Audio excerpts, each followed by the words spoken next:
Now, 50 years after it first hit our TV screens and became popular across the world, Fawlty Towers returns this evening to London's Apollo Theatre. Thomas McGill has been chatting to some of the play's stars, including some familiar faces ahead of opening night.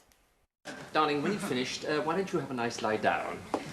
I'm so sorry to have kept you waiting, sir. I had no idea my wife was so busy. Once voted the greatest British sitcom of all time, Fawlty Towers has had us in stitches for generations.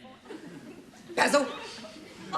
Right. Yeah, then. We do have... And now from screen to stage, this classic piece of telly is back in the West End celebrating its 50th anniversary. And on hand is the original Basil and creator John Cleese, who's in town to give this latest cast his words of wisdom. I like actors, and I have to say I love working with actors. And I work very much not do this, do that. I say, try this. What do you think of doing that? And if you work cooperatively like that, you bring the whole team in and they all get much more involved creatively.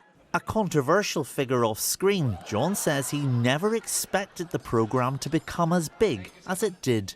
I was hoping it would not be a failure, but I never thought it would be as popular, in fact more popular than Monty Python. Why are you whispering? What are you saying?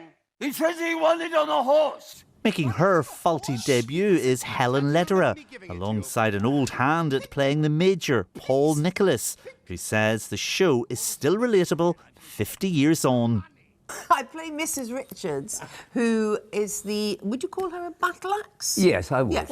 So we are agreed she's a battle axe. So being a people pleaser by nature, it's really liberating to be that, you know, bad-tempered. I think that's how John got the idea. He stayed in one of these boarding houses, and the character who was running it was, as I say, a little bit over the top. And pompous, and I think that is the secret of comedy. Major, can I have it now? Yeah, what, old boy? The money I gave you last night. Yeah, what is all this, Fawlty? The Major is a fantastic part because he drifts in and out, and he is probably, he's really everyone's version of what a Major should be, I think.